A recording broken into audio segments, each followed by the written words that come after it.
lewenslange leerder. Psalm 16 verse 7 en 11 sê, Ek sal die Here loof wat my tot die regte insig gebring het. Selfs in die nag bly ek bewus van wat hy my leer.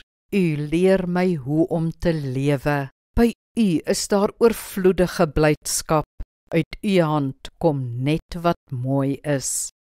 Vroeger het mense eers gaan leer hoe om 'n sekere werk te doen en dit dan lewenslank gedoen. Dis egter nie meer die geval nie. Kwalifikasies verouder en kennis verval. Ons werk sal oor ons leeftyd heen baie verander en ons sal moontlik in ons leeftyd verskillende werke doen. Ons sal dus gedurig moet aanpas en verskillende vaardighede moet ontwikkel.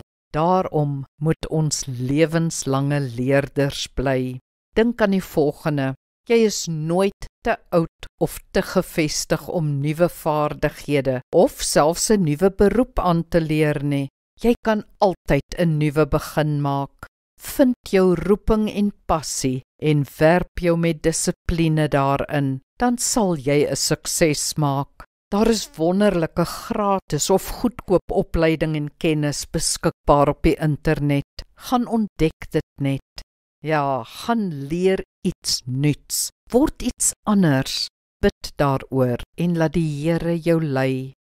Kom ons bid saam.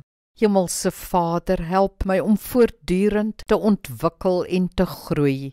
Maak my opgewonde oor dit wat ek kan leer, wat ek kan word, hoe ek die potensiaal en vermoëns wat U my gegee het kan uitleef. Lei my in die wat, die waar en die hoe. Amen. Die Here seën jou.